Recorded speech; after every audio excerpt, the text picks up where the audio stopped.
His qilamsizlar. Odam 30 yoshni eshib o'tir yoshga bo'lgan vaqtda o'zining to'y turmushniki bag'anch bir xilayliq ruhi yo'q, o'lik holat tushib qolganligini his qiladi. Axudlar bir-birini tushunmaslik, bir-biridan og'rinish, talash-tortish qilish, so'q munosabatlar urush uzilmaydi. Balkim sizlarning hozirgi turmushingiz shunday bo'lishi mumkin. Shu turmushida buruq-turum bo'lib yurayotganlar mening bugungi mazmunim ozroq vaqt chiqarib anglab qo'yishimni umid qilaman. Ko'pincha axudlar bolalar uchun bir-birini xo'ritib o'tadi amaliyotda. O'ttirda balasi bo'lganligi uchun chishinchilik yashayotgan axudlar yo'q emas. Bular ajrish to'g'riliq paranglashay desa, pichoq baliga tegib ketadi. Badani tug'ilib qolgan gunoyga shu nasib tortib oladi. Endi muhabbat to'g'riliq paranglashay desa, ishchini bir narsa sotlayotgan, tishini tishlab chiqishib o'tishdan boshqa yo'l topolmay yurayotgan axudlar bakchiq amaliyotda. Faqat turmushdagi ishni ham deyishib, o'dilgas paranglashiblar, o'tadigan axudlar bakchiq. Sirdishni xohlamaydigan axudlar bakchiq. Bir uydagi bir-biriga eng tonish bo'lgan notanish odamlarga aylanib qolgan odamlar bakchiq. Endi men bu yerda nima demoqchi deganda, to'y qilish jonni qutqizadigan umid emas. Balki ishga mustaqil shaxsniki muhabbat va hurmatni asos qilgan holda o'rtaq foyda olish faoliyati deb tushunsak bo'ladi bu. Agar o'zgarishga amolingiz bo'lmasa, ya'ni bu to'y turmushda voz kechganingiz bo'lmasa, unda birdan-bir chiqish yo'li, qarish tarafni o'zgartish ham xiyoldan voz kechish kerak.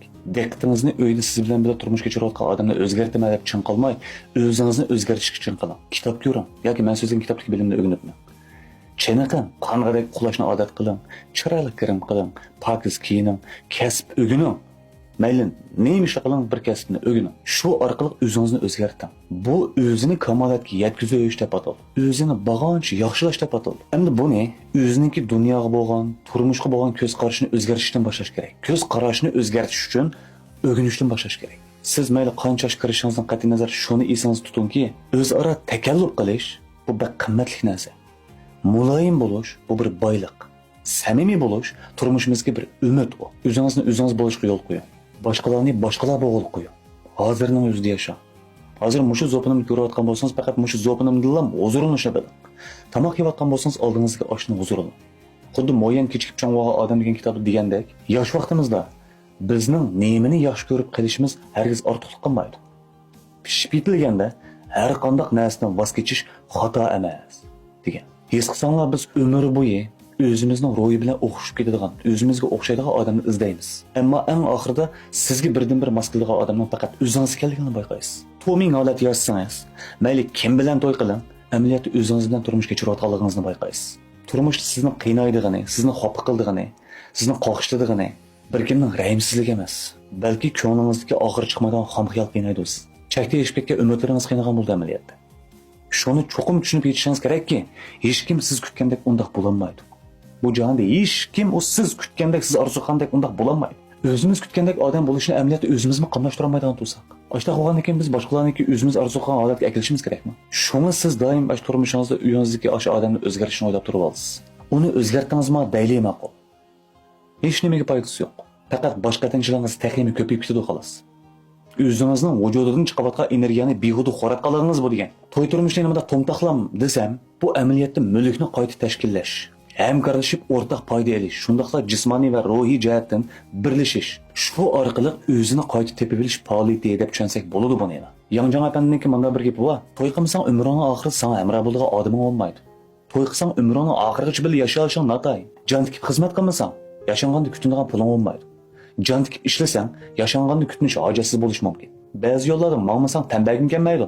Mangsang cho'qim yaralansa degan aşağı bir gap bor. Turmushga ashta qiladi. Mayli qandoq tanlashingizdan qat'iy nazar, omon sunishlar bo'ladi, omon pushaymon bo'ladi. Ammo bizning birdan-bir kontrol qila oladiganimiz, qo'limizdan keldigani o'zimizni munavvar qilish, o'zimizni yangilash, o'zimizni o'zgartirishni kontrol qila olamiz. Bu qo'limizdan keladi. Boshqalarni o'zgartirish bir insonning qo'lidan kelmaydi. Faqat moddiy turmushimiz yetarlik, ma'naviy turmushimiz mo'l bo'lganda ondan eng cho'ng tinchlikqa, xotirjamlikka erisha olamiz turmushimizda. Undan boshqalarning turmushiga havas qilma. Hozirgi turmushingizni yaxshi o'tkazing. Hozirgi turmushingizni qo'lingizni qattiqdan tutib turgan bo'lsangiz, nemishqa pisa yemayman dema. Yelimi mush qattiqdan bo'lsin baki. Deb shu qattiqdan huzurlaning. O'ltaga yeringiz xo'janing tuyida bo'lgan bo'lsa, nemishqa men xanjonni o'ltamayman dema.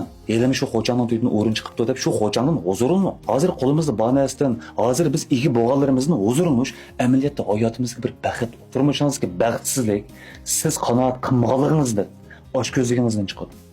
gapimga ishoning. Undan boshqa turmushda erishgan, yo'qotganlaringizga bak parvo qilib turganman. Jiq ishlarni o'zining mayliga qo'yib eting. Men bunda bir abzasini bak yaxshi ko'rmayman, mo'yandinki. Dunyo barliq baxtni ma'lum bir odamga markazlashtirib qo'ymaydi. Muhabbatga erishganlar pulga erishishni atay. Pulga erishganlar xushallikqa erisha olishni atayin.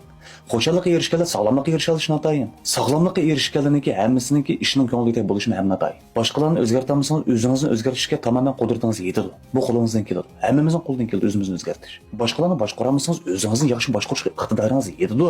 Hammamizning iqtidori yetadi o'zimizni boshqarishga, o'zimizni o'zgartirishga. Qur'onga yetganlarning dunyosida faqat tanlashlar bo'ladi. Amaliyotda har qanday bir odamningki hayotida, butun bir umrida bunda 3 ochqich bo'ladi qo'lida. Qabul qilish, o'zingizni o'zgartirish ve voz kechishdan iborat 3 tal ochqich har qanday odamning qo'lida bor bo'ladi. Qabul qilmaganlarimizni o'zgartirishimiz, o'zgartirmaganlarimizni ishkilanmay voz kechishimiz kerak. Ammo voz kechganda yurak og'riydi, bearam bo'lamiz, to'g'ri. Ammo voz kechishni bilmasak yurak mangu og'riydi. Turmushning hammasi o'sib ketilish, cho'ng'ilish, aql tepish jarayoni. Fangtang deydigan bir odamniki mana bir gap esim kelib qoldi. Bir odamningki eng yaqin do'sti yolg'iz turadigan bo'shlig'i. Muzika anglash, badan chiniqtirish, kitap o'qish yoki men so'zlagan kitobni ekrandagi nomerini qo'shib mamlamada o'rganib menish. Hargizma to'plashib sorun tuzab o'ldirish emas, gazir chiqib g'ayvat qilib o'ldirish emas degan. G'o'jusi bor odam yasalmlik ko'rsatib do'stlarining jiqligidan faxrlanib yurmaydi. Undaq odamlar yolg'iz yashashga roziki, jahonning maynachilik to'shib ketgan raptara kirishini xohlamaydi. Bundaq odam o'zining ta'siratini eng yuqori o'rin qo'ydi. Yolg'iz yurishni yaxshi ko'radi. Qaynam tashqinlik ichida tinch yashashni, tinch turmush kechirishni biladi. Ular oy nuri ostida muhabbat izlaydi. Yeziq ichida qalb izlaydi. Muzik ichida va yoki men so'zlagan kitoblarning ichida ruh izlaydi. His qilsanglar bir odam cho'ng bo'lgan chipan yo'changalar bir narsa chiqarg'iz kelmaydigan bo'lib qoladi. Nimishqa? Chunki ko'p ballarda ko'ngilsizlik ishlar yuz berib turdi turmushda. Bugun panyochanga xo'shallik ishdan birini chiqarib qo'ysa, ertasi ko'ngilsiz ishdan birisi bo'ladi. Bir odamningki pishib bitilganligining belgisi ehtimol o'zida yuz bergan 99% ishningki boshqalarga nisbatan qilchi ahamiyati yo'qligidan tushunganligi bo'lsa kerak. Shu bag'onchilik chambarakka bir narsa chiqarg'iz kelmaydigan bo'lib qoladi bir odamning. Bu dunyoda hikoya anlaydigan odamlar bak ko'p. Bakchiq. Ammo hikoyani tushunib anglaydigan odamlar bak oz. Mening zo'pinim ne? Yoki men so'zlagan kitobni anglab o'rganib, ko'rib o'rganib mangdigan odamlar bakchiq. Ammo tushunib turib o'rganib mangdigan odamlar bak oz. Undan boshqalarning nazarida xo'shallikdan tang bayramon bo'lish balkim ko'z-ko'z qilishib qolish mumkin. Hayajondan tang bayramon bo'lish balkim noziklik bo'lib qolish mumkin. Azobdan tang bayramon bo'lish balkim bir yumor bo'lib qolish mumkin boshqalarga nisbatan. Barliq o'xshash hissiyoti bo'lish faqat oziq kelgancha tasalli berishdan boshqa narsa emas chiq vaqtda. Bir odam turmushda yasalmoq qilishdan, o'zini o'zi yolg'ondan aldashdan Xalq nima desa shu demay yolg'izlikni yaxshi ko'rishga boshlasa, bu boshqalarning ko'ziga ilmag'in emas, yaratmag'in emas, balki cho'ng bo'lganlar. Pishib bitilganiga qarab mang'allarni tushundirdi. Ko'ngilning yaxshiligini yozmoqda emas, odamning qalbini sızmoqda emas. Odamning ichini bilgili olmaydi uchun. Bir odamga ko'ngillik gapni qilib, yaxshi muomala qilishning badaliga balkim biz bir umrlik saboqqa erishib qolishimiz mumkin. Mushunda turmush kechirishni bilgan odam barliq mushaqqatlarni, barliq uvolchiliklarni yuzavatgan, barliq yolg'izliklarga bardoshlik bergan, barliq azoblarga chidagan bo'ladi. Nurg'un ishni boshdan kechirgan, his qilgan, o'ylangandan keyin o'ntinsiz salobatlik mana bir chechansiz odamga aylanib qoladi. Chunsiz yo'l bo'yidagi nashliq do'kondan o'ri chiqib turgan manta, qo'noq, choy tuxumning bir huzur ekanligini, ommaviy avtobus chiqadigan askartish ovoziniki amaliyotda yaqinlik bir ovoz ekanligini, ustingizdagi ko'k osmon oq bulut, yo'l bo'yidagi gulga, dal-daraxtlarga qarab ozodlik his qila oladigan odam bo'lishingiz kerak shon turmushda. Bu yashashni bilganlikning ifodasi. Yomg'irli kunlarning jimjitligi qalbingizdagi titlikni tinchlandira oladi. Tomning bulung'iga tushgan oy nuri ko'zingizga bir xil illiq ko'rinadigan bo'ladi. Bozor aylanishingizdan, tomoq yeyishingizdan, kino ko'rishingizdan, kitob o'qishingizdan yoki men so'zlagan kitobni o'rganishingizdan huzurlanishga boshlasangiz turmushga nurg'un qiziqishlaringiz, nurg'un ishlaringiz asta bir xil amalga oshayotgandek his qilasiz. Bunda bo'lgan vaqt sayli sayohat qilsangiz, yolg'iz mangan vaqtim lirik nashq qilishadigan bo'lasiz. Akash vaqt uxlashdan burun bir kun yuz bergan ko'ngilsiz ishlarni tabiiy oz eslaydigan bo'lasiz. Hatto uyqusiz qolsangiz man nurg'un kechilardi. Tashvishlanmaydigan bo'lasiz. Hattoki bu dunyoning o'moqligidan qo'shmay huzurlanadigan bo'lasiz. Bilishingiz kerakki, bu dunyo siz o'ylagandek yaxshilanmaydi.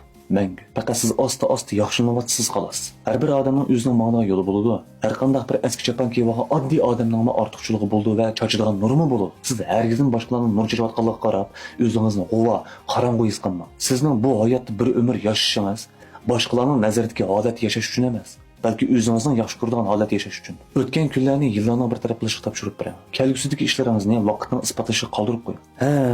Mayli qanday bo'lishidan qat'iy nazar ruhiyotingiz bak muhim. Ruhiy holat bek muhim odamdek. O't bo'lib yonmagan odamda mangu po'qirab is chiqadi. Har qanday egiz dog'ning cho'qqisi bo'ladi, har qanday bir ko'lning, har qanday bir daryoning qarish qirg'i bo'ladi. Kishilik turmushingizningki uzun musofasida har qanday shaylar, har qanday narsalar o'z qoidasi bo'yicha o'ylanib turadi. Oxiri deydig'inim, ekranda mening nomerim shu. Qo'shib haftada men so'zgan kitobdagi bilim orqali ichinglarni tozalab, o'zinglarni kuchli qilib, o'zinglar xos bo'lgan ro'yinglarni men so'zgan shu kitob orqali izlab, qalbinglarni tozalab. Hammanglardan bo'linglar bo'lsa. Xo'sh.